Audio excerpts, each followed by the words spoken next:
మొదటగా 231వ కీర్తన చూద్దాం. నేను వెళ్ళే మార్గము మా యేసుకే తెలియదు. నేను వెళ్ళే మార్గము నా యేసుకే తెలియను. నేను వెళ్ళే మార్గము నా యేసుకే తెలియను. శోధించబడిన మీదట నేను సువర్ణమై మారెదను. శోధించబడిన మీదట నేను సువర్ణమై మారెదను. హల్లెలూయా హల్లెలూయా హల్లెలూయా ఆమేన్. కడలేని కడలి తీరము ఎడమాయ కడకు నా బ్రతుకునా. కడలేని కడలి తీరము ఎడమాయ కడకు నా బ్రతుకునా.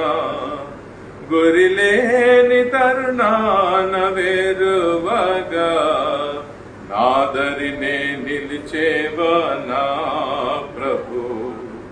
గురిలేని తరుణాన వేరువగా నాదరినే నిలిచేవా నా ప్రభు.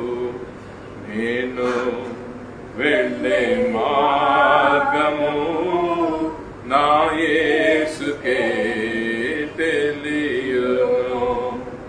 జలములలో పడినే వెళ్ళినా అవి నా మీద పారవు. జలములలో పడినే వెళ్ళినా అవి నా మీద పారవు. అగ్నిలో నేను నడచిన జ్వాలలు నన్ను కాల్చజాలవు. అగ్నిలో నేను నడచిన జ్వాలలు నన్ను కాల్చజాలవు. హల్లెలూయా హల్లెలూయా హల్లెలూయా ఆమేన్. విశ్వాసనావసాగుచు పయనించు సమయాన నా ప్రభు. విశ్వాసనావసాగుచు పయనించు సమయాన నా ప్రభు. సాతాను సుడిగాలి రేపగా నా ఎదుటే నిలిచేవా నా ప్రభు. సాతాను సుడిగాలి రేపగా నా ఎదుటే నిలిచేవా నా ప్రభు. హల్లెలూయా హల్లెలూయా హల్లెలూయా ఆమేన్. హల్లెలూయా హల్లెలూయా హల్లెలూయా ఆమేన్. నేను వెళ్ళే మార్గము నా యేసుకే తెలియను. మన కార్యక్రమం నిమిత్తం ప్రార్థించుకుందాం. సర్వలోకాలకు అధిపతివైనటువంటి ప్రియమైన తండ్రి, మీ యొక్క కృప ఆశీర్వాదములను బట్టి మాకు అనుగ్రహించిన ఈ సమయాన్ని బట్టి మీకు వందనాలు తెలియజేసుకుంటున్నాం. మానవ జీవితాన్ని కూర్చున్నటువంటి ఆత్మ సంబంధమైన సూత్రాలు సత్యాలు పరిశీలించుటకు మా ఆత్మలను మా మనస్సులను మీ వాక్య వెలుగులో పరిశీలన చేసుకుని సరైనటువంటి నిర్ణయాలతో మా జీవితాన్ని మరింత ఆత్మ సంబంధమైన మార్గంలో ముందుకు నడిపించుకోవడానికి మీ సహాయాన్ని ఈరోజు మాకు దయచేసి మరి కార్యక్రమం చివరి వరకు కూడా ఆటంకాలు లేకుండా మేము దైవికమైనటువంటి జ్ఞానంలో మా యొక్క మనసులను బలపరచుకోవడానికి మీ సహాయాన్ని నడిపింపును నిండుగా అందజేసి మరి కార్యక్రమం ద్వారా వచ్చేటువంటి ఆత్మీయ ఆశీర్వాదాలు మాకందరికీ నిండుగా అనుగ్రహించి కాపాడి రక్షించినందుకు యేసు పరిశుద్ధ నామంలో ప్రార్థిస్తున్నాం తండ్రి. అలాగే మన కీర్తన పుస్తకం నుంచి మరొక పాటను కూడా పాడుతున్నాం. ఈ సమయంలో 88వ పాట చూడాలని కోరుతున్నాం. కీర్తన సంఖ్య 88. స్తోత్రం చెల్లింతుమో, స్తుతి స్తోత్రం చెల్లింతుమో, యేసునాథుని మేలులు తలంచి స్తోత్రం చెల్లింతుమో, స్తుతి స్తోత్రం చెల్లింతుమో. దేవారాత్రములు కంటి పాపవలే కాచి, దేవారాత్రములు కంటి పాపవలే కాచి, దయగల హస్తముతో బ్రోచి నడిపించితివి, దయగల హస్తముతో బ్రోచి నడిపించితివి.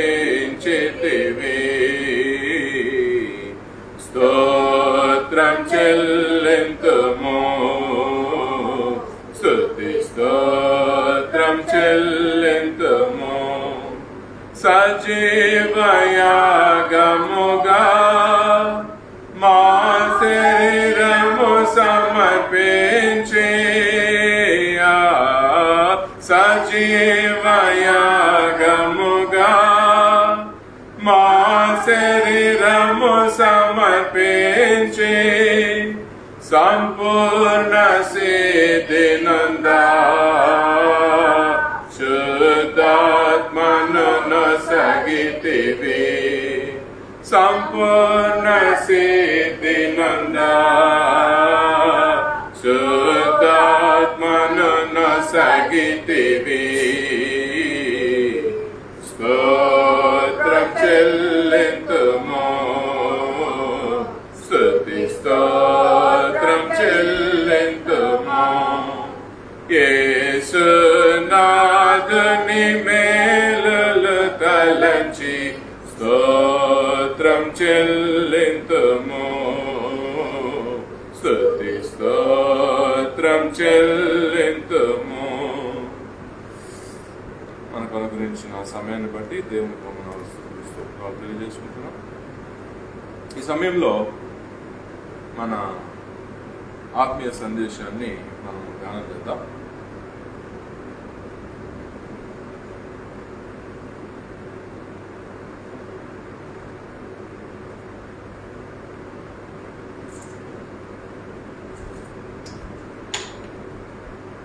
మత్తయి సువార్త 7వ అధ్యాయం, మత్తయి సువార్త 7వ అధ్యాయం 22వ వచనంలో, ఆ దినమందు అనేకులు నన్ను చూచి, ప్రభువా ప్రభువా, నీ నామమున ప్రవచింపలేదా, నీ నామమున దయ్యాలు వెళ్ళగొట్టలేదా, నీ నామమున అనేకమైన అద్భుతాలు చేయలేదా అంటారు. అప్పుడు అక్రమం చేయవారులారా, నేను మిమ్మల్ని ఎన్నడూ ఎరుగను, నా ఎదురుండి కొండని వారితో చెప్పుదునని ప్రభు మనకి ఈ వాక్యం సెలవిస్తున్నారు. అంటే చాలా మంది యేసు ప్రభు మార్గం ఏంటో తెలియకనే వాళ్ళు మేము యేసు ప్రభు మార్గంలో ప్రయాణిస్తున్నట్లుగా వాళ్ళు నమ్ముతున్నారు, భ్రమలో ఉన్నారు. ఇప్పుడు చాలా మంది క్రైస్తవులు నేడు చూసినట్లయితే, నేడనే కాదు, ఈ క్రైస్తవము అనేటువంటి ఈ మతం ప్రారంభమైన దగ్గర నుంచి మనం తీసుకుంటే, పౌలు రాసినటువంటి కొన్ని వాక్యాలను అనేకులు అపార్థం చేసుకొని వాళ్ళు దేవుని మార్గంలో ఉన్నారని వాళ్ళు భ్రమిస్తూ జీవించడం అనేక సంవత్సరాలుగా జరుగుతూనే ఉంది. ఉదాహరణకి రోమీయులకు రాసిన పత్రిక 5వ అధ్యాయంలో పాపం ఎక్కడ విస్తరించినో అక్కడ కృప అపరిమితముగా విస్తరించినని మరి పౌలు గారు రాయడం జరిగింది రోమా 5:21. సో ఈ వాక్యాన్ని బేస్ చేసుకుని చాలా మంది క్రైస్తవులు ఏంటంటే దేశాల మీద అనేక యుద్ధాలు చేసి దోపిడీలు దౌర్జన్యాలు చేసి పట్టణాలకు పట్టణాలే క్రైస్తవులు తగలబెట్టేశారు. చరిత్రలో రక్తపు టేర్లు పారించారు.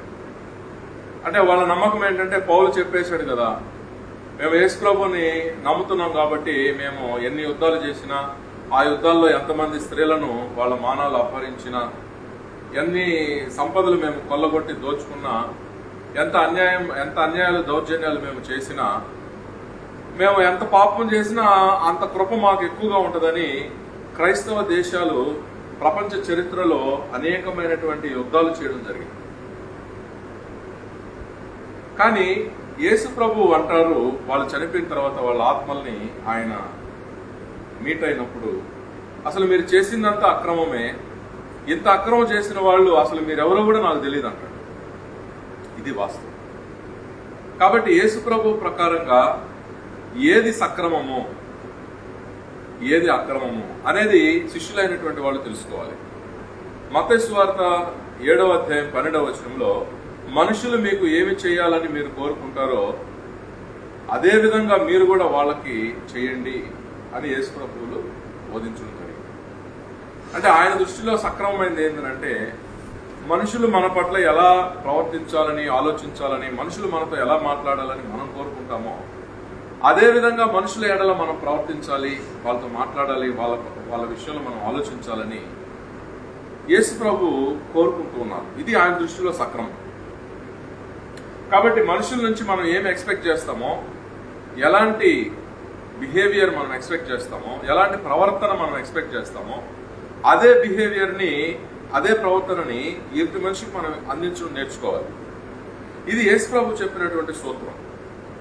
సో ఆయన శిష్యులముగా ఆయన సూత్రాలు పాటిస్తేనే ఆయన శిష్యులం అవుతాం తప్ప మరి మనకు నచ్చినటువంటివన్నీ కూడా ఎన్నో రకాలైనటువంటి భ్రమల్లో మనం జీవిస్తూ నేను యేసు ప్రభు శిష్యుడిని ఆయన యొక్క విధానంలో నేను జీవిస్తున్నానంటే ఇది పూర్తిగా అబద్ధం.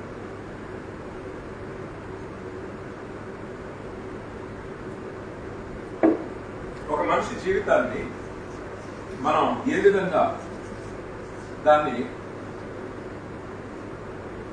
చూడొచ్చు అంటే జీవితం అంటే కాలం.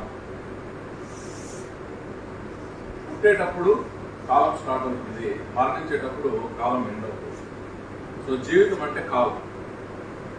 ఈ కాలాన్ని మనిషి ఎలా గడుపుతాడు అంటే అనేకమైన ఆలోచనలతో గడుపుతాడు. అనునిత్యం అనేకమైన ఆలోచనలు. అలాగే ఆలోచనలు బట్టి అనేకమైనటువంటి మాటలు మాట్లాడుతూ ఉంటాడు. అలాగే ఎన్నో పనులు చేస్తూ ఉంటాడు. సో మనిషి ఒక టైంలో స్టార్ట్ అవుతాడు, ఒక టైంలో ఎండ్ అయిపోతాడు. అంటే అతని శరీరం ఒక టైంలో స్టార్ట్ అవుతుంది, ఆ శరీరంతో చేసే పనులు కూడా ఆ టైంలో స్టార్ట్ అయ్యి ఆ శరీరంతో చేసే పనులు ఆ టైంలో ఎండ్ అయిపోతాయి. సో జీవితం అంతా మనిషి చేసేది ఏంటి? అనేకమైన ఆలోచనలు, అనేకమైన మాటలు, అనేకమైన క్రియలు. సో ఇక్కడ ఆలోచనలు తీసుకున్నట్లయితే అనునిత్యం ఆలోచన ఉంటుంది. అనునిత్యం అనేకమైన ఆలోచనలు. అయితే ఈ ఆలోచనలు కానీ మాటలు కానీ పనులు కానీ ఇతరుల పట్ల మనం చేస్తూ ఉంటాం. అంటే ఇవి ఒక మనిషికి ఇంకో మనిషికి మధ్య నిరంతరం జరిగేటువంటి వాళ్ళు. సో ఒక మనిషి ఇంకో మనిషి పట్ల ఆలోచిస్తాడు, ఒక మనిషి ఇంకో మనిషితో మాట్లాడతాడు, ఒక మనిషి ఇంకో మనిషి ఎడలో పనులు చేస్తాడు. సో ఇది మానవ జీవితం. అయితే ఈ జీవితాన్ని యేసు ప్రభు ఏం కోరుకుంటున్నాడంటే ఇతరులు మనకి ఇలా చేస్తే బాగుంటుందని మనం ఏదైతే ఇష్టపడతామో మనం సాటి మనుషుల ఎడల అలాంటి ఆలోచనలు చేయాలి, అలాంటి మాటలు మాట్లాడాలి, అలాంటి పనులు చేయాలని యేసు ప్రభు కోరడం ఈ వాక్యంలో మనం చూస్తున్నాం. ఇక్కడ ఒక ఉదాహరణ ఈరోజు మనం తీసుకున్నాం. ఇద్దరు మనుషులు ఒకరిలో ఒకరు ఎలా ప్రవర్తించారో చూద్దాం. మొదటగా దావీదు గురించినటువంటి ఒక వాక్యం చదివి వినిపిస్తాం చూడండి. 1 సమూయేలు 16వ అధ్యాయం 12వ వచనంలో, అతడు ఎర్రనివాడు, చక్కని నేత్రాలు గలవాడు, చూచుటకు సుందరమైన వాడు. అంటే దేవుడు అన్నాడు అతని గురించి, నేను కోరుకున్నవాడు ఇతడే, నీవు లేచి వారిని అభిషేకించమని దేవుడు ప్రవక్త అయిన సమూయేలుకు తెలియజేయడం జరిగింది. అదేవిధంగా సౌలు గురించి వాక్యం ఏం చెప్తుందంటే 1 సమూయేలు 9వ అధ్యాయం 2వ వచనం, అతడు బహు సౌందర్యము గల యవనుడు, ఇశ్రాయేలీయులలో అతని సాటి సుందరుడు ఒకడునూ లేడు. అతడు భుజములు మొదలుకొని పైకి ఇతరుల కంటే ఎత్తుగలవాడు. అంటే ఇశ్రాయేలీయులలో ఎవరైనా సౌలు భుజాల కిందే, అంత ఎత్తైనటువంటి వాడు సౌలు. అయితే వీళ్ళిద్దరి భౌతిక రూపాన్ని మనం చూసాం, కానీ వాళ్ళ ఆత్మరూపము ఎలా ఉంది, వాళ్ళ మనసు రూపం ఎలా ఉంది, వాళ్ళ హృదయం ఎలా ఉందో కూడా మనం పరిశీలన చేయాలి. 1 సమూయేలు 13వ అధ్యాయం 14వ వచనంలో, యెహోవా తన చిత్తానుసారమైన మనసు గల ఒకరిని కనుగొని ఉన్నాడు. సో దావీదు యొక్క వ్యక్తిత్వం, దావీదు యొక్క స్వభావం ఎలాంటిది అంటే దేవుని చిత్తానుసారమైన మనసు కలిగిన వాడు. అంటే తన మనసును దేవుని చిత్తానికి అనుకూలముగా మలుచుకున్నవాడు దావీదు. అంటే తన మనసుని ఎల్లప్పుడూ దేవుని చిత్తానికి అనుకూలమైనదిగా మలుచుకుని మార్చుకున్నవాడు దావీదు అన్నమాట. సో వీళ్ళిద్దరి గురించి మనం చూసినట్లయితే 1 సమూయేలు 16వ అధ్యాయం 21, 22 వచనాలు చదివితే, దావీదు సౌలు దగ్గరకు వచ్చి అతని ఎదుట నిలవబడగా అతని ఎదుట సౌలునకు బహు ఇష్టము పుట్టాను. అతడు సౌలు ఆయుధములను మోయవాడాయను. అంతటి సౌలు దావీదును అనుగ్రహం పొందిన కనుక అతడు నా సముఖమందు సేవ చేయుటకు ఒప్పుకొనుమని యెషయికి వర్తమానం పంపాను. అంటే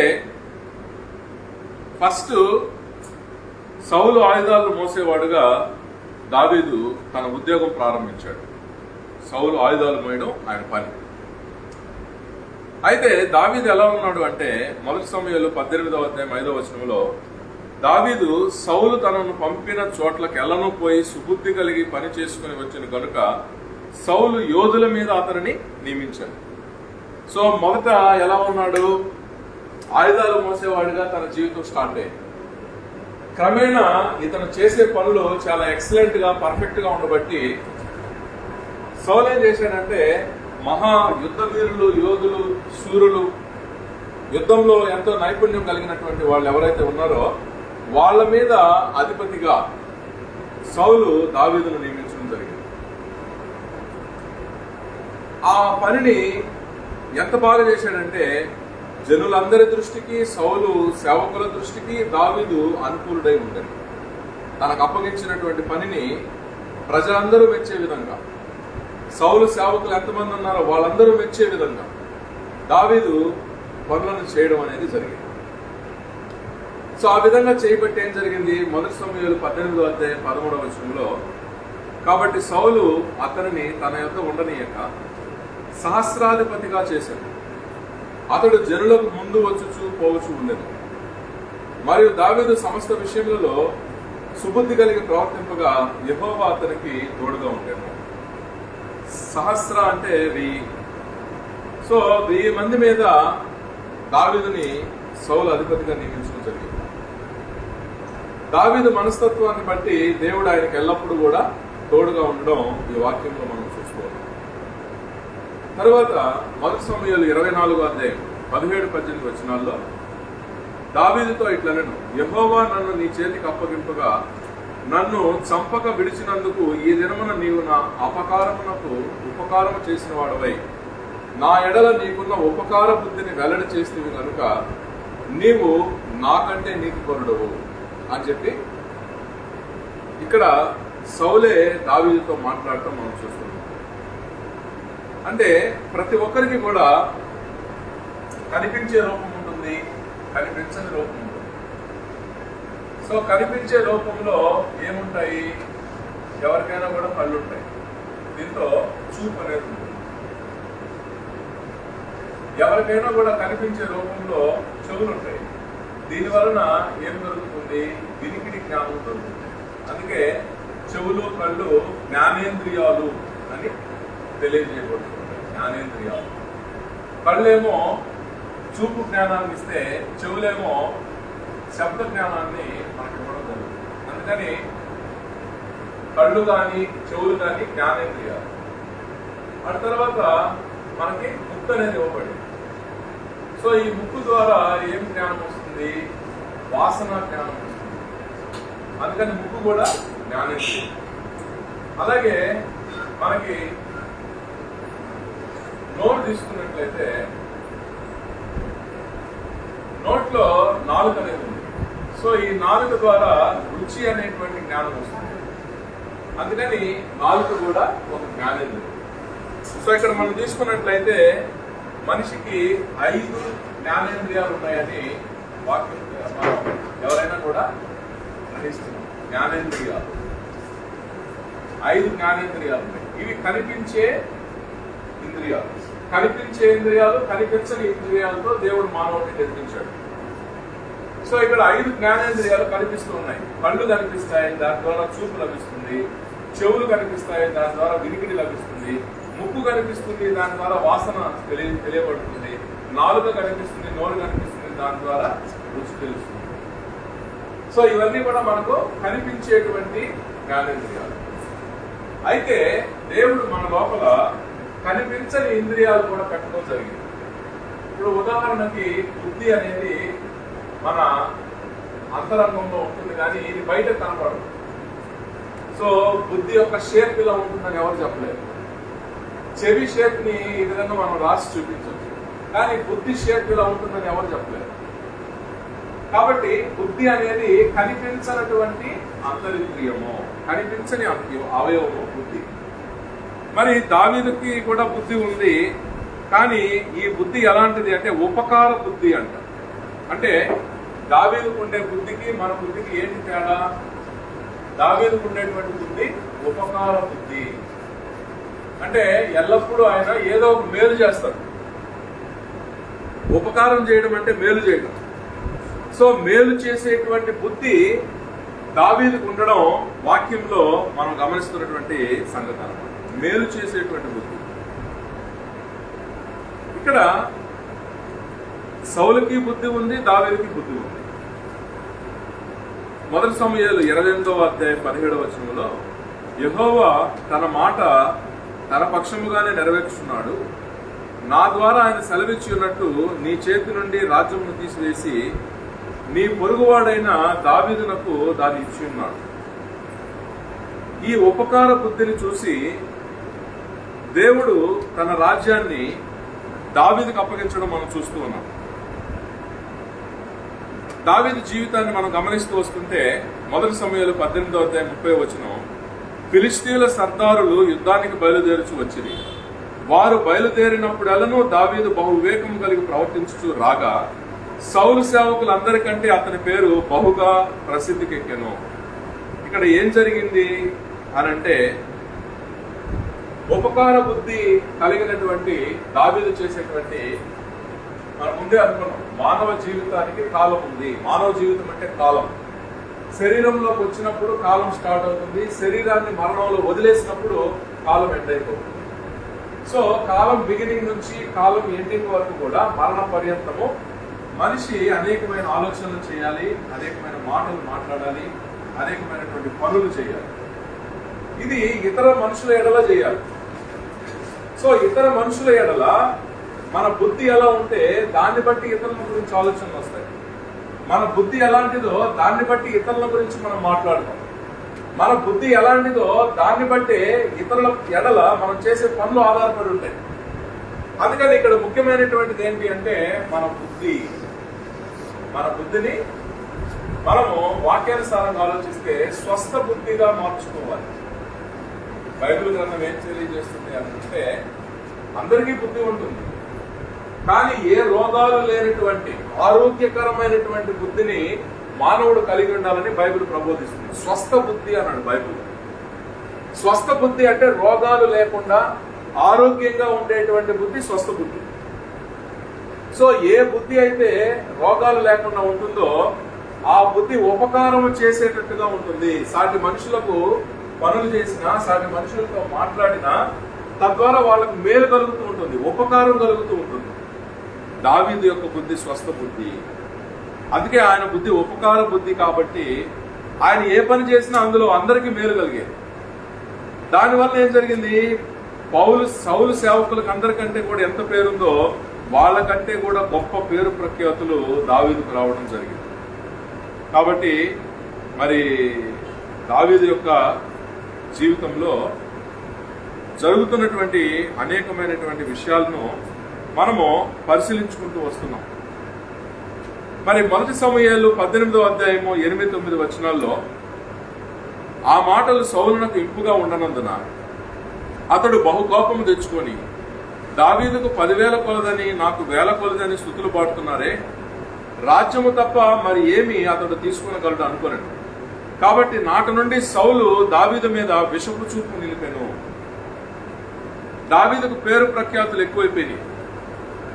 దావీదుకు 10,000 కొలది అని, సౌలుకు 1,000 కొలదని ప్రజలు పాటలు కంటే పాడుతూ ఉన్నారు. అంటే సౌలు కంటే కూడా దావీదుని ఎక్కువగా ఘనపరిచి పాటలు పాడుతున్నారు ఇశ్రాయేలీయులు. ఎప్పుడైతే ఇది జరిగిందో సౌలులో, అంటే మనకు బుద్ధి అనేది ఉంది కదా, అలాగే మన మనసులో కనిపించని అవయవాల్లో మనసు అనేటువంటి ఒకటి, ఈ మనసులో ఎల్లప్పుడూ కూడా అహంకారం అనేది మిళితమై ఉంటుంది. మనసులో ఎప్పుడు అహంకారం అనేది ఉంటుంది. సౌలు మనసులోని అహంకారం ఏం చేసిందంటే, దావీదు ఎడల అసూయతో మాట్లాడడం, అసూయతో ప్రవర్తించడం జరిగేదానికి అహంకారం ప్రేరేపించింది. సో మనందరి అహంకారం మనల్ని ఎన్నో చేయమని ప్రేరేపిస్తూ ఉంటుంది. చూడండి, 1,000 కొలది నాకైతే 10,000 కొలదని దావీదుక అని అహంకారము సౌలుతో మాట్లాడి, ఇక అక్కడి నుంచి విషపు చూపు నిలిపాడు దావీదు మీద సౌలు. అంటే అసూయతోటే మాట్లాడడం, దావీదుతో ఎలా ప్రవర్తించినా అసూయతో ప్రవర్తించడం, దావీదు గురించి ఏ మాట మాట్లాడినా అసూయతో మాట్లాడడం ప్రారంభించాడు సౌలు. అందుకే అసూయతో అనేకమైన అపకారాలు చేయడం మొదలుపెట్టాడు. ఇక్కడ చూడండి, అసూయ ఏం చేస్తుందండి? అపకారాలు చేయిస్తుంది. మనలో అసూయ స్టార్ట్ అయిందనంటే మనం చేసేటువంటి కార్యక్రమాలు ఇతరులకు హాని లేక అపకారం జరిగేలా చేస్తుంది. మనలో అసూయ ఎప్పుడు ప్రారంభమైందో మనం ఇతరులకు అపకారాలే చేయగలం, హానే చేయగలుగుతాం. దావీదులాగా ఉపకారాలు మేళ్లు చేయలేము. కానీ ఎవరైతే ఉపకారాలు మేళ్లు చేస్తారో సాటి మనుషులకి, వాళ్ళకి దేవుడు తోడుగా ఉంటాడు. ఎవరైతే సాటి మనుషుల ఎడల మేలుకరమైన మాటలు మాట్లాడతారో, ఎవరైతే సాటి మనుషులకు మేలుకరమైన కార్యక్రమాలు చేస్తారో వాళ్ళకి దేవుడు తోడుగా ఉంటాడు. సో దావీదుకి ఉపకార బుద్ధి ఉంది, అందరికీ ఉపకారాలు చేస్తున్నాడు. అందుకని దేవుడు ఏం చేశాడంటే ఆయనకు, అనగా దావీదుకి తోడుగా ఉండడం ప్రారంభించాడు. 1 సమూయేలు గ్రంథము 18వ అధ్యాయము 14వ వచనంలో, దావీదు సమస్త విషయములలో సుబుద్ధి కలిగి ప్రవర్తింపగా యెహోవా అతనికి తోడుగా ఉండెను. సో దేవుని తోడు మనకు కావాలి అంటే మన బుద్ధి మార్చుకోవాలి. మన బుద్ధి అసూయ కలిగిందైతే మనం ఇతరులకు అపకారాలే చేస్తాము. మన బుద్ధి మేలుగా, అంటే మేలు చేసేటువంటి బుద్ధిగా, ఉపకార బుద్ధిగా, దావీదు బుద్ధిగా మనది బుద్ధిగా ఉన్నట్లయితే మనం ఇతరులకు మేలు చేస్తుంటాం. దేవుని తోడు మనకు ఎప్పుడు కాపుదలుగా ఉంటుంది. మరి ఎలాంటి కీడు చేస్తున్నాడో చూడండి సౌలు అసూయతోటి. 1 సమూయేలు 18వ అధ్యాయం 19వ వచనంలో, సౌలు కుమార్తె అయిన మేరబును దావీదునకు ఇవ్వవలసి ఉండగా సౌలు ఆమెను మెహోలతీయుడైన అద్రియేలునకు ఇచ్చి పెళ్లి చేసిను. సో సౌలు ఎప్పుడు కూడా దావీదుకి ఆశలు పెట్టేవాడు, నువ్వు ఈ పని చేస్తే నేను ఇది చేస్తానని బాగా వాడుకునేవాడు. తీరా దావీదు సౌలు చెప్పేసిన తర్వాత ఇస్తానన్నది ఇవ్వకుండా సౌలు తప్పించుకునేవాడు. ఇక్కడ చూడండి, న్యాయంగా దావీదు చేసినటువంటి పనికి మేరబు అనేటువంటి తన కుమార్తెను దావీదుకి ఇచ్చి పెళ్లి చేయాలి. కానీ పని అయిపోయిన తర్వాత మోసం చేస్తూ సౌలు ఏం చేశాడు, అద్రియేలుకి ఇచ్చి పెళ్లి చేసేసాడు తన కుమార్తె. సౌలు న్యాయంగా దావీదుకి ఇవ్వాలి మేరబ్ అనే తన కుమార్తెను, కానీ అద్రియేలుకి ఇచ్చి పెళ్లి చేశాడు. అంటే ఇలా ఎందుకు చేస్తున్నాడు అని అంటే, అతని బుద్ధి ఉపకార బుద్ధిగా లేదు, అతని బుద్ధి అసూయ బుద్ధిగా మారిపోయింది. అంటే మన బుద్ధిలో అసూయ ప్రారంభమైతే, మన బుద్ధి అసూయ బుద్ధిగా మారిపోతే మనం ఇతరులకు అపకారాలే చేస్తూ ఉంటాం. సో అందుకని మన బుద్ధిని ఎప్పటికప్పుడు వాక్యం చేత పదును పెట్టుకోవాలి. బుద్ధి మారాలి అంటే వాక్యాన్ని వినాలి, వాక్యాన్ని అర్థం చేసుకోవాలి, వాక్యాన్ని ధ్యానించాలి, వాక్యం విషయంలో దేవుని పక్షంగా మంచి నిర్ణయాలు తీసుకోవాలి. అలా ఉంటేనే మన బుద్ధిని మనము దేవునికి ఇష్టమైనటువంటి బుద్ధిగా మనం మార్చుకోగలుగుతాం. దావీదు తన బుద్ధిని ఎల్లప్పుడూ కూడా దేవునికి ఇష్టమైనదిగా ఎందుకు చేసుకోగలిగాడు అని అంటే, ఎప్పుడు ఆయన దేవుని జ్ఞానాన్ని ధ్యానిస్తూ పాటలు పాడుతూ అనేకమైన దైవ జ్ఞానానికి సంబంధించి దేవుని వాక్యాలకు సంబంధించి ఎన్నో కీర్తనలు రాసి పాడుతూ ఉండేవాడు. తనే సంగీతం, తనే గాత్రం, తనే రచన. ఎప్పుడు దైవ జ్ఞానాన్ని పాటలు గట్టి పాడేవాడు దావీదు. ఎప్పుడు దైవ జ్ఞానాన్ని ధ్యానం చేయడం, పాటలు పాడడం వల్ల దావీదు యొక్క బుద్ధి ఉపకార బుద్ధిగా ఉంది, అంటే మేలు చేసే బుద్ధిగా ఉంది. అందుకని దేవుడు ఆయనకు తోడుగా ఉన్నాడు. సౌలేమో దైవ జ్ఞానాన్ని ధ్యానించడం పక్కన పెట్టేశాడు. దేవుని జ్ఞానాన్ని ధ్యానం ఎప్పుడైతే మనం పక్కన పెట్టేస్తామో మన బుద్ధిలోనికి అసూయ వచ్చి చేరుతుంది. ఎవరైతే రోజు దైవ జ్ఞానాన్ని ధ్యానం చేయలేరో వాళ్ళ బుద్ధిలోనికి అసూయ వచ్చి చేరుతుంది. అసూయ వచ్చి చేరినప్పుడు వాళ్ళు సాటి మనుషులకు అపకారాలు చేస్తూ ఉంటారు. ఇంకా క్రైస్తవులు చాలా మంది బైబిల్లోని బోధనలను అపార్థం చేసుకుని ఏం చేస్తున్నారు. ఉదాహరణకి మనం ఒక వాక్యం చూసాం. పౌలు రాసినటువంటి ఒక వాక్యాన్ని ఎంతో మంది అపార్థం చేసుకుంటున్నారు నేటి క్రైస్తవులు. ఎక్కడ పాపము విస్తరించిందో అక్కడ కృప అపరిమితంగా విస్తరించిందనే వాక్యాన్ని వాళ్ళు మిస్అండర్స్టాండ్ చేసుకుని తమ స్వలాభానికి వాడుకుంటూ, ఎంతమందికి నేను ఏ హాని అయినా తలపెట్టచ్చు, ఏ అపకారమైనా తలపెట్టచ్చు, ఏమి ఇబ్బంది లేదు, ఎందుకనంటే నేను ఏ పాపం చేసినా దేవుడు అక్కడ కృపతోటి దాన్ని కమ్మేస్తాడు, నాకేం ఇబ్బంది ఉండదు, కాబట్టి నేను క్రైస్తవుడిని ఎన్ని పాపాలైనా చేయొచ్చు, ఎంతమందిని దోచుకోవచ్చు, ఎంతమందిని నాశనం చేయొచ్చు, ఎంతమందిని దోపిడీ చేయొచ్చు, ఏమి ఇబ్బంది లేదని చాలా మంది క్రైస్తవులే ఇంకా ధైర్యంగా పాపాలు దౌర్జన్యాలు చేస్తున్నారు. అందుకే యేసు ప్రభువు అంటాడు అలాంటి వాళ్ళని, వాళ్ళు చనిపోయిన తర్వాత వాళ్ళ ఆత్మ ఆయన్ని కలిసినప్పుడు, అయా నీ నామంలో మేము అది చేసాం ఇది చేసాం అంటే, అసలు మీరు చేసిందంతా అక్రమమే, అసలు మీరెవరో కూడా నాకు తెలియదని చెప్పబోతున్నాడు. అందుకే మనం జాగ్రత్త పడాలి. సత్యం ఏంటి అంటే, దివారాత్రములు, కీర్తనలు 1వ అధ్యాయం, దివారాత్రములు అంటే పగలు రాత్రి దేవుని జ్ఞానాన్ని ఎవరైతే ధ్యానించారో వాళ్ళ బుద్ధి దేవునికి అయిష్టమైన బుద్ధిగా మారిపోతుంది, అసూయ కలిగిన బుద్ధిగా మారిపోతుంది. ఈ ప్రపంచంలో జరిగేటువంటి ఎన్నో యుద్ధాలకి, పోరాటాలకి, భయంకరమైన పాపాలకు కారణం ఏంటంటే అసూయ. అసూయ అనేది మనిషి చేత ఎన్నో పాపాలు చేయిస్తుంది, ఎన్నో అక్రమాలు చేయిస్తుంది, ఎన్నో నాశన కార్యాలు చేయిస్తుంది, ఎంతో పాపాన్ని మూటగట్టుకునేలా చేస్తుంది, ఆ పాపాలకంతా ఎంతో పెద్ద శిక్షలు అనిపించేలా చేస్తుంది. సో పాపం చేసినటువంటి వాడు శిక్ష తప్పించుకోలేడు కదా, ఏదో రూపంగా అది వస్తుంది కదా. శిక్షలు వచ్చినప్పుడు మళ్ళీ దేవుని ప్రార్థన చేస్తాడు, దేవా నాకే ఎందుకు ఈ శిక్ష, మరి నువ్వు అసూయ ఎందుకు తెచ్చుకున్నావు, అసూయతో ఇతరుల పట్ల చేసే ఆలోచనలు ఎందుకు, హాని కలిగించేదిగా చేసావు, ఇతరుల పట్ల హాని కలిగించే మాటలు ఎందుకు మాట్లాడావు, ఇతరులకు హానికరమైన పనులు ఎందుకు చేసావు అని దేవుడు అనుకుంటాడు కదా. కాబట్టి మన జీవితంలో దేవుని తోడు ఉండాలి, దేవుని ఆశీర్వాదాలు ఉండాలంటే మన బుద్ధిని మనం కాపాడుకోవాలి. మన బుద్ధిలో అసూయ రాకుండా మనం కాపాడుకోవాలి. ఎందుకంటే అసూయ వచ్చిందా చాలా డేంజర్. ఇతరులకు మనం హాని చేస్తాం, ఇతరులను మోసం చేస్తాం. సౌలు చూడండి, దావీదుని ఎప్పుడు మోసం చేస్తూ ఉండేవాడు. ఎందుకని? సౌలుకి దావీదు పట్ల అసూయ, ఇతను ఎందుకు ఇంత ఎదిగిపోతున్నాడు, ప్రజలెందుకు ఇతన్నే అభిమానిస్తున్నారు, ప్రేమిస్తున్నారు? మొదటి సమయాలు 18వ అధ్యాయము 10-11 వచనాల్లో ఒక మాట చదివి వినిపిస్తాను.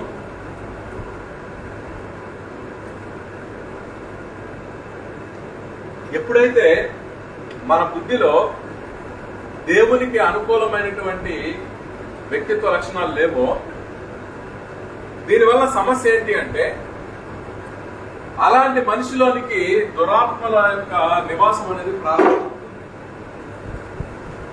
దురాత్మలు అతనిలోనికి వచ్చి నివాసం చేయడం మొదలు పెడతాయి. మన బుద్ధిని దేవునికి ఇష్టమైన బుద్ధిగా మనం మార్చుకోకపోతే మనలో దురాత్మలు వచ్చి నివాసం చేయడాన్ని మనం ఆపలేము. సౌలంతటి మహారాజు ప్రవక్త చేత అభిషేకించబడినటువంటి వాడు, ఆయనలో కూడా దురాత్మ వచ్చి నివాసం చేయడం మనం చూస్తాం. చూడండి, ఒక వాక్యం చదివి వినిపిస్తాను. మొదటి సమయాలు 18వ అధ్యాయం 10-11 వచనాల్లో, మరునాడు దేవుని యొద్ద నుండి దురాత్మ సౌలు మీదకి బలముగా వచ్చినందున అతడు ఇంటిలో ప్రవచిస్తున్నాడు. దావీదు మునుపటిలాగున వీణ చేత పట్టుకుని వాయించెను. ఒకప్పుడు సౌలు చేతిలో ఒక ఈట ఉండగా దావీదును పొడిచి గోడకు బిగిస్తాననుకొని సౌలు ఆ ఈటను విసిరాడు. అయితే అది తగలకుండా దావీదు 2 మార్లు తప్పించుకున్నాడు. ఇది ఎక్కడ రాయబడింది? మొదటి సమయాలు 18-10-11 వచనాలు. సౌలు దేవుని జ్ఞానాన్ని ధ్యానించడం మానేశాడు. దానివల్ల ఏమైంది? ఆయన యొక్క బుద్ధి హాని చేసేటువంటి బుద్ధిగా మారిపోయింది, అపకార బుద్ధి. దావీదుదేమో ఉపకార బుద్ధి, సౌలుదేమో అపకార బుద్ధి. తన ఆయుధాలను మోస్తూ తాను చెప్పిన పనల్లా చేసుకుంటూ తన మీదకి ఇతర రాజ్యపు సైన్యాలు వచ్చి దాడి చేస్తున్నప్పుడు వాళ్ళతో ధైర్యంగా యుద్ధం చేసి తన ప్రాణాలను కాపాడి వాళ్ళని ఓడిస్తూ 24 గంటలు కంటికి రెప్పలా తనను కాపాడుతున్నటువంటి ఆ దావీదు మీదే ఈట విసిరి చంపేయాలనుకున్నాడు సౌలు. కారణం ఏంటి? కనిపించినటువంటి ఆయన అంతరింద్రియం అపకార బుద్ధిగా మారిపోయింది. ఆయన బుద్ధి అపకార బుద్ధిగా మారిపోయింది. అందుకే దేవుడి తోడు ఆయనకు లేకుండా పోయింది. దేవుడు ఆయన్ని చెయ్యి వదిలేశాడు.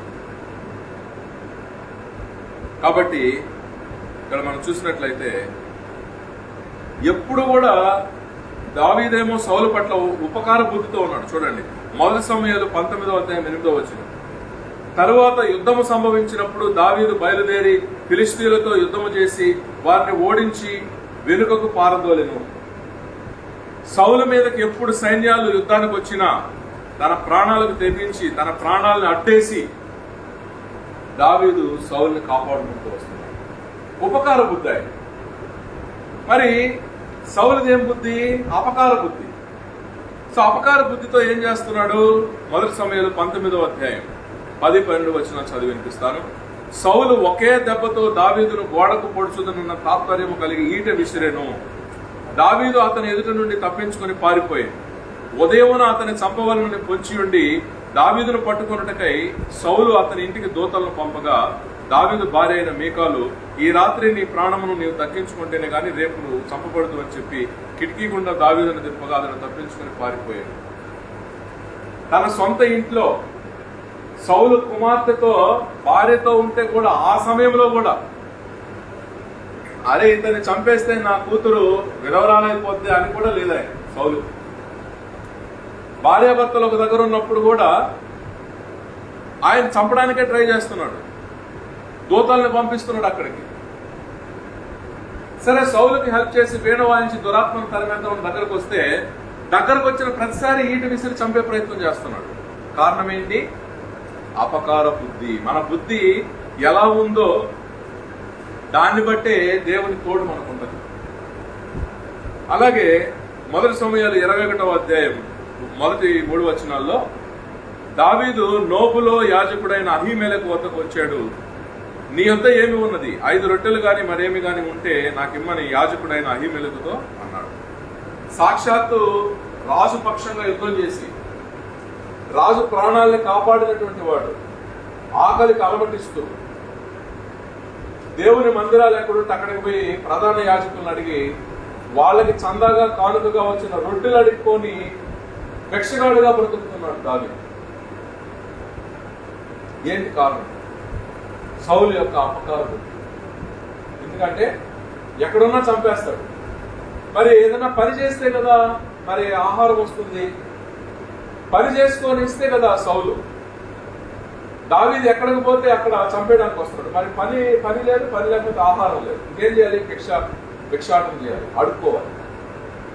సో దేవుని మందిరాలు ఎక్కడుంటే అక్కడికి వెళ్ళి యాజకులకి చందాగా ఇస్తారు కదా రొట్టెలు, ఆ రొట్టెలు అడుక్కొని తినేటువంటి పరిస్థితికి దావీదు వచ్చేసింది. అంత స్థితికి దావీదుని సౌలు తెచ్చిన సౌలుకు మాత్రం ఉపకారమే చేస్తున్నాడు దావీదు, అపకారం చేయడం. ఎంత గ్రేట్ అండి, అసలు చాలా గ్రేట్ కదా.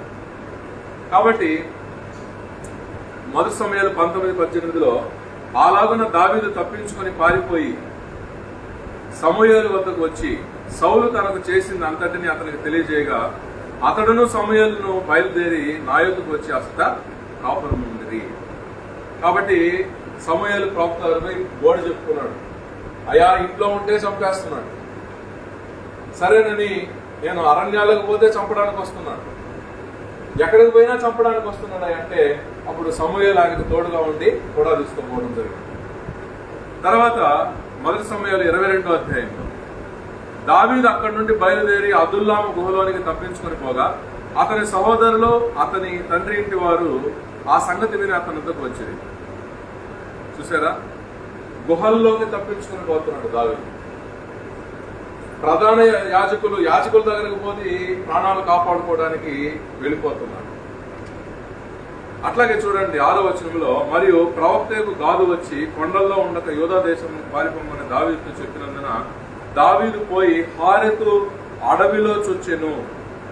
చూసారా, గుహల్లో అడవుల్లో ప్రధాన యాజకుల దగ్గర ప్రాణాలు కాపాడుకొని కలదాల్చుకోవడానికి సౌలు తరుముతూ ఉంటే ఒక చోటు నుంచి పోయి ఇంకో చోటుకి పోయి దాక్కుంటూ ఉన్నాడు దావీదు. ఇంత తరుముతున్నా సరే సౌలు మీదకి ఎవరైనా యుద్ధానికి వచ్చాడు అనుకోండి, కాపాడటానికి వెళ్ళిపోతాడు.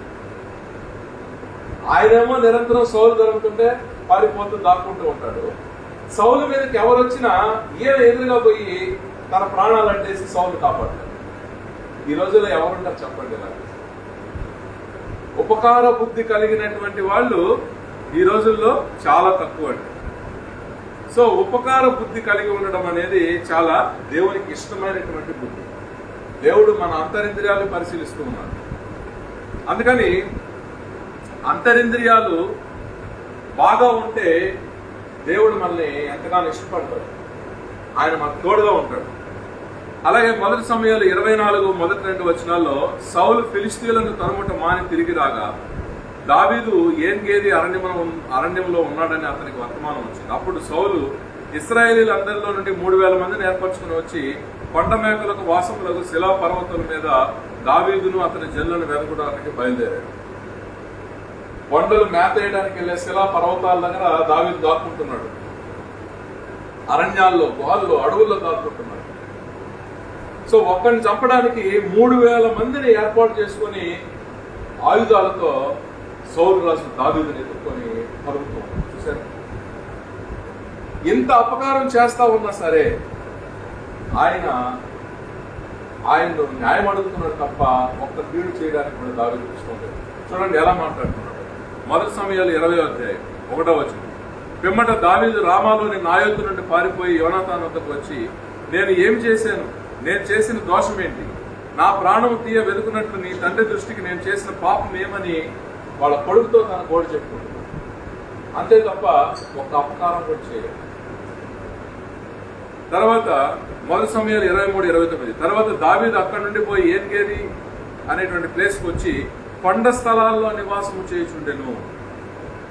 కొండల్లో దాక్కుంటున్నాడు. మొదటి సమయాలు 25వ అధ్యాయం 1వ వచనం, అతని సమాధి చేసిన తర్వాత దావీదు లేచి పారాను అరణ్యములకు వెళ్ళెను. అరణ్యాలు, గుహలు, కొండలు, యాజకులు ఉండే చోట్లు, రాజులు ఉండేటువంటి చోట్లు, భార్య ఉండేటువంటి చోటు, ప్లేస్ మార్చి ప్రాణాన్ని కాపాడుకుంటున్నాడు. తర్వాత మనం మొదటే అనుకున్నాం, మత్తయి సువార్త 7వ అధ్యాయం 12వ వచనంలో, మనుషులు మనకు ఏమి చేయాలని కోరుకుంటామో మనుషుల ఎడల మనం అలాగే ఆలోచించాలి, మనుషులతో మనం అలాగే మాట్లాడాలి, మనుషుల ఎడల అదే పనులు చేయాలనేది మత్తయి 7:12లో యేసు ప్రభువుల వారు మానవులకు ఇచ్చినటువంటి ఆజ్ఞ.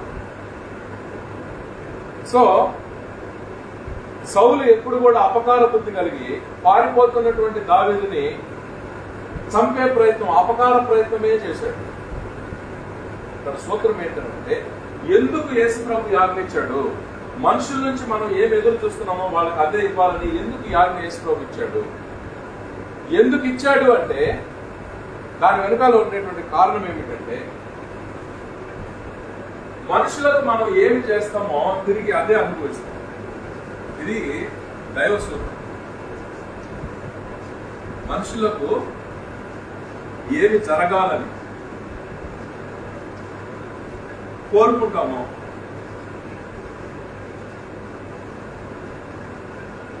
మనుషులకు ఏమి జరగాలని కోరుకుంటామో మనకి అదే జరుగుతుంది.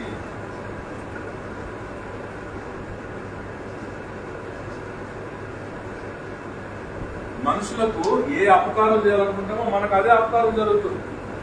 మనుషులకు ఏ మేలు చేయాలనుకుంటామో ఆ మేలే మనకు జరుగుతుంది. ఇది దేవుని సూత్రం. కాబట్టి ఇక్కడ సౌలేమో ఏం చేశాడు? నిరంతరం దావీదుకు విరోధంగా ఉండి దావీదుకు హాని చేస్తూ వచ్చాడు, దావీదుకు అపకారం చేస్తూ వచ్చాడు, దావీదు యొక్క మరణాన్ని కోరుకుంటూ వచ్చాడు. అంటే దావీదు మరణం అయిపోవాలి, దావీదు నాశనం అయిపోవాలని సౌలు కోరుకున్నాడు. కానీ దావీదు సౌలుని ఎలా కావాలని కోరుకున్నాడు? మా రాజు ఎప్పుడు గొప్పవాడిగా ఉండాలా, ఆయన ఎవరు కూడా టచ్ చేయకూడదు, ఆయనకి ఏ హాని జరగకూడదు, ఆయన రాజుగా వర్ధిల్లాలని తన ప్రాణాలని తెగించి ప్రాణాలను అడ్డేసి రాజుని ప్రతి యుద్ధంలో గెలిపిస్తూ వచ్చాడు. రాజుగా ఉండాలి సౌలు, ఆయన దేవుని చేత అభిషేకం పొందినవాడు, ఆయన కిరీటం శాశ్వత కాలం ఉండాలి, ఆయన రాజ్యాధికారాన్ని కలిగిన వాడుగా రాజుగా పరిపాలించాలని ఎప్పుడూ ఆయన రాజరికాన్ని, ఆయన కిరీటాన్ని కాపాడుతూ వచ్చాడు దావీదు.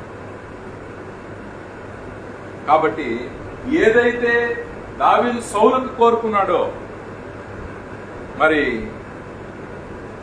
దేవుడు అది దావీదుకే ఇచ్చాడు. చూడండి 2 సమూయేలు 5వ అధ్యాయంలో, ఇశ్రాయేలీయుల మీద యెహోవా తను రాజుగా స్థిరపరచిననియు ఇశ్రాయేలీయులను బట్టి ఆయన జల్ల నిమిత్తము రాజ్యము ప్రబలము చేయననియు దావీదు గ్రహించాను. 2 సమూయేలు 5వ అధ్యాయం 4 నుంచి, దావీదు 30 ఏండ్ల వాడై ఏలనారంభించి 40 సంవత్సరాలు పరిపాలన చేశాను. హెబ్రోన్లో అతడు యూదా వారందరి మీద 7 సంవత్సరాలు 6 మాసాలు, యెరూషలేములో ఇశ్రాయేలు యూదాల వారందరి మీద 33 సంవత్సరాలు పరిపాలన చేశాడు. 33 సంవత్సరాల పరిపాలన. తన 30వ సంవత్సరంలోనే దేవుడు ఆయనకు సింహాసనం మీద చోటించాడు. ఏ కిరీటం అయితే సౌలుకు ఉండాలని దావీదు పోరాడాడో ఉపకార బుద్ధితో, ఆ కిరీటాన్ని తీసి దేవుడు ఏం చేశాడు? దావీదు తల మీద పెట్టాడు. అంటే ఇతరులకు ఏ మేలు కోరుకుంటామో దేవుడు ఆ మేలు మనకే ఇస్తాడనేది ఇక్కడ సూత్రం. అంటే ఒక 2 జీవితాల్ని, యథార్థంగా జరిగిన జీవితాలను పరిశీలించి మనం తెలుసుకుంటున్నటువంటి సూత్రమే. మనుషులకు ఏమి జరగాలని కోరుకుంటామో, మనుషుల ఎడల ఏమి చేస్తామో మనకు అదే జరుగుతుంది. చూసారా ఎంతగా కోరుకున్నాడు దావీదు సౌలు మహారాజుగా ఉండాలి. అందుకే ఫిలిప్పీ 2:3 అన్నారు, కక్ష చేత వృధాతిశయము చేత ఏమీ చేయొద్దు. మనం ఏమన్నా చేసామంటే దానికి కారణం కక్ష గాని అతిశయం, గర్వం గాని కారణం కాదు. కక్ష గాని గర్వంతో గాని మనం ఏ పని చేయకూడదు. అంటే పని వెనుకాల కారణాన్ని దేవుడు చూస్తాడు. సో మనం కక్షతో గాని గర్వంతో గాని ఏ కార్యములు చేయరాదు. ఇప్పుడు సౌలుని చూసుకుంటే చాలా గర్వించాడు, నేను రాజుని, నేను ఎవరిని చంపాలనుకున్నా చంపేయచ్చు అనేటువంటి గర్వంతో, కక్షతో దావీదుని నిరంతరం హింసించి విరోధంగా ఉండి టార్చర్ చేసి చంపాలని చూశాడు. కారణం ఏంటి? ఆయనలో ఉండేటువంటి కక్ష, నేను రాజు లేనటువంటి ఒక గర్వం. మరి ఇట్లా ఆయన చేశాడు తన జీవితం అంతా అదే విధంగా చేశాడు. 1 సమూయేలు 31వ అధ్యాయం 3-4 వచనాల్లో, యుద్ధములో సౌలు ఓడిపోచుండగా అతడు అంబులు వేయి వారి కంటబడి వారి చేత బహుగాయములు పొందాడు. అప్పుడు సౌలు, సున్నతి లేని వీరు వచ్చి నన్ను పొడిచి అపహాస్యము చేయకూడనట్లు నీ కత్తి దూసి దాని చేత నన్ను పొడవమని తన ఆయుధాలను మోయవానితో చెప్పగా అతడు భయము చేత అలాగ చేయనలుకునేది కనుక సౌలు తన కత్తి పట్టుకుని దాని మీద పడి మరణించాడు. సో ఏ విధంగానైతే దావీదు చచ్చిపోవాలని కత్తులు బల్లెలెత్తుకొని అరణ్యాలు, కొండలు, గుహలు ప్రతి చోటుకెళ్ళి వెంటాడాడు సౌలు, దేవుడు ఏం చేశాడు? అది తనకే రప్పించాడు. తన కత్తి మీద పడి తనను తాను చంపుకున్నాడు సౌలు. అంటే ఎలాంటి మరణం అయితే ఇవ్వాలని బల్లె విసిరాడు దావీదు మీదకి, అలాంటి ఆయుధంతో తనని తానే చంపుకునే స్థితి దేవుడు ఆయనకి ఇవ్వడం జరిగింది. కాబట్టి మనుషులకు ఏదన్నా జరగాలి అని మనం కోరుకునేటప్పుడు మనం ముందుగా ఆలోచించుకోవాలి, ఇదే నాకు దేవుడు చేస్తాడేమో. ఈరోజు చాలా మంది ఆ పాయింట్ ఆలోచించారు. ఈరోజు మనుషుల్ని నడిపిస్తున్నటువంటివి ముఖ్యమైనవి 3 ఉన్నాయి: అసూయ, కక్ష,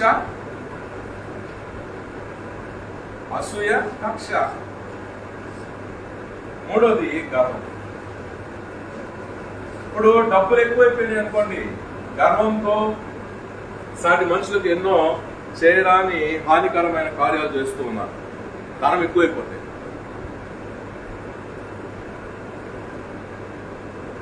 సరే, తమకు ధనం తక్కువగా ఉంది, ఇంకెవరికైనా ధనం ఎక్కువ ఉంది అనుకోండి, వాళ్ళ మీద అసూయపడి కక్ష పెట్టుకొని వాళ్ళకు ఉండే ధనం పోవాలి, వాళ్ళ కుటుంబం ఆరోగ్యంగా ఆనందంగా ఉన్నారు, వాళ్ళ కుటుంబం విడిపోవాలి,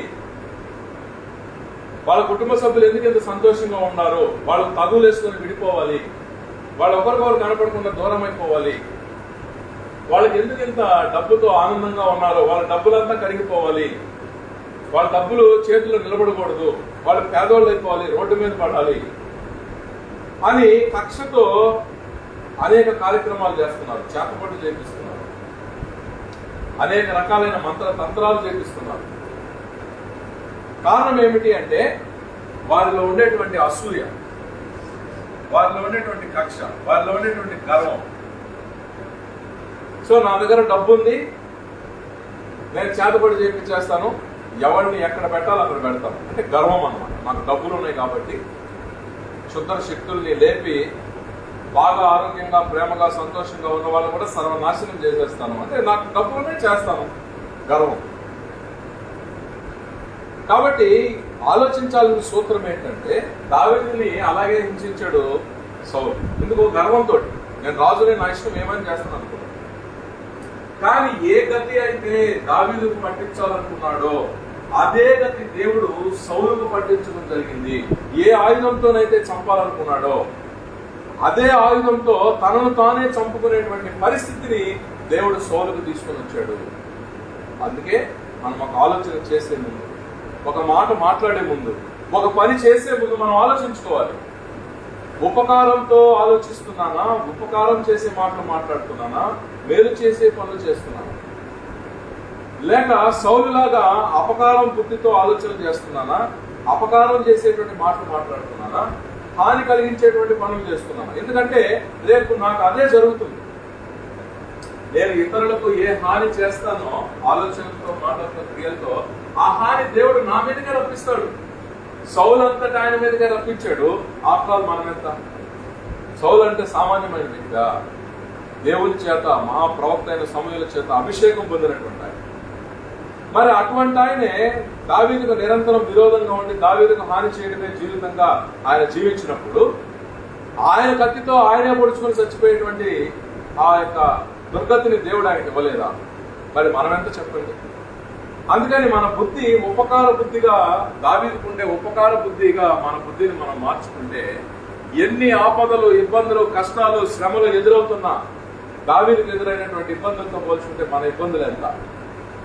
గుహల్లోకి పారిపోయాడు, అరణ్యాల్లోకి పారిపోయాడు, అడవుల్లోకి పారిపోయాడు, యాజకులు ఉండే దగ్గరికి పారిపోయాడు, ప్రవక్తలు ఉండే దగ్గరికి పారిపోయాడు, కుటుంబ సభ్యులు ఉండే దగ్గరికి పారిపోయాడు.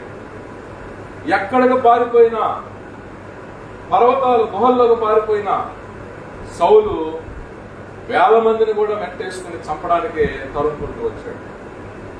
30వ సంవత్సరం వచ్చేంత వరకు ఇదే జీవితం ఆయన. మరి ఉపకార బుద్ధితో దావీదు ఏం చేశాడు?